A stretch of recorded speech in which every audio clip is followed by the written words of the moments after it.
OnePlus officially launch করলো তাদের 8 সিরিজের নতুন ফোন OnePlus 8T। আর আজকের এই ভিডিওতে আমি আপনাদেরকে এই ডিভাইসটি সম্পর্কে বিস্তারিত সকল তথ্য জানাবো। সাথে জানাবো বাংলাদেশের বাজারে এই ডিভাইসটি কবে আসতে পারে এবং তার দাম কত পড়তে পারে। তাহলে চলুন শুরু করা যাক। প্রথমেই কথা বলা যাক এই ডিভাইসটির ডিজাইনের বিষয়ে। এই ডিভাইসটিতে অ্যালুমিনিয়াম ফ্রেমের সাথে ব্যাকসাইডে ব্যবহার করা হয়েছে গ্লাস, যেখানে থাকছে কর্নিং গরিলা গ্লাস 5 এর প্রোটেকশন। ডিভাইসটির বাম সাইডে থাকছে ভলিউম রকার, ডান সাইডে থাকছে পাওয়ার বাটন এবং অ্যালার্ট স্লাইডার। নিচে থাকছে mic hole, speaker, USB type C port এবং সিম কার্ড স্লট, যেখানে কোনো এক্সট্রা মাইক্রো এসডি কার্ড ব্যবহারের সুযোগ থাকছে না। সাথে থাকছে না কোনো 3.5mm অডিও জ্যাক। ডিভাইসটিতে ডিসপ্লে হিসেবে ব্যবহার করা হয়েছে 6.55 ইঞ্চিসের full HD plus fluid AMOLED single punch hole display, যার পিক্সেল রেজুলেশন 1080x2400 পিক্সেলের। ডিভাইসটির অ্যাসপেক্ট রেশিও 20:9 এবং স্ক্রিন টু বডি রেশিও 84.6%। ডিভাইসটির ডিসপ্লে সুরক্ষার জন্য ব্যবহার করা হয়েছে কর্নিং গরিলা গ্লাস 5। সাথে থাকছে 120Hz রিফ্রেশ রেট এবং HDR10+ এর সুবিধা। ডিভাইসটিতে অপারেটিং সিস্টেম হিসেবে থাকছে অ্যান্ড্রয়েড 11 এবং তাদের নিজস্ব অক্সিজেন OS 11, যেটা অ্যান্ড্রয়েডের সবথেকে আকর্ষণীয় কাস্টম ইউআই।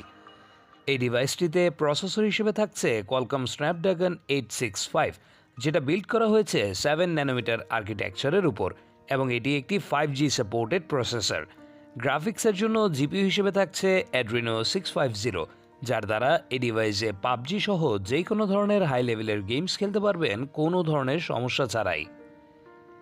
এই ডিভাইসটি 8GB 128GB এবং 12GB 256GB দুটি ভ্যারিয়েন্টে লঞ্চ করা হয়েছে, যেখানে ইন্টারনাল স্টোরেজ হিসেবে ব্যবহার করা হয়েছে UFS 3.0।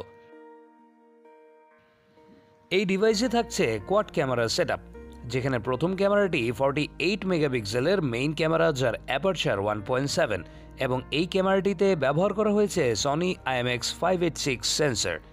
দ্বিতীয়টি 16 মেগাপিক্সেলের আলট্রা ওয়াইড অ্যাঙ্গেল ক্যামেরা, যার অ্যাপারচার 2.2। তৃতীয়টি 5 মেগাপিক্সেলের ম্যাক্রো ক্যামেরা এবং চতুর্থটি 2 মেগাপিক্সেলের মনো ক্যামেরা।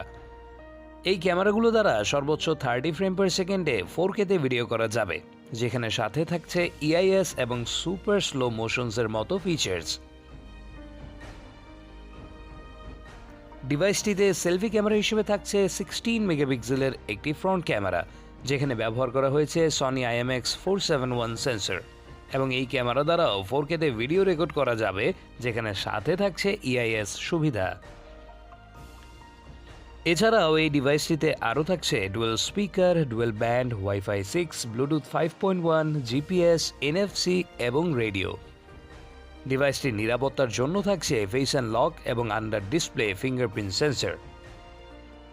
ডিভাইসটির পাওয়ার ব্যাকআপের জন্য থাকছে 4500 mAh এর একটি ডিসেন্ট ব্যাটারি, যেখানে সাথে থাকছে 65 ওয়াটের সুপার ফাস্ট চার্জার, যেটা দ্বারা এই ডিভাইসটিকে ফুল চার্জ করতে সময় লাগবে মাত্র 35 থেকে 40 মিনিট।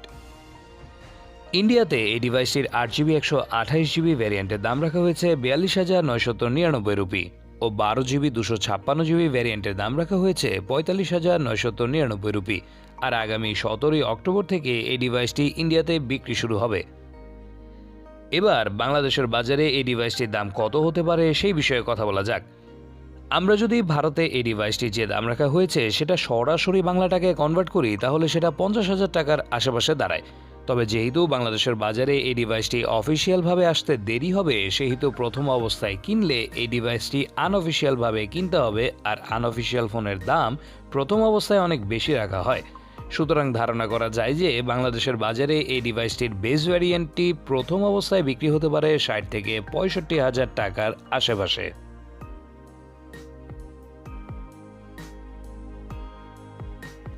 আজকের মতো এইখানেই বিদায় নিচ্ছি। খুব শীঘ্রই আবার ফিরব নতুন কোনো রিভিউ নিয়ে। ততদিন পর্যন্ত ভালো থাকুন, সুস্থ থাকুন আর চ্যানেলটিকে সাবস্ক্রাইব করে আমাদের সঙ্গেই থাকুন।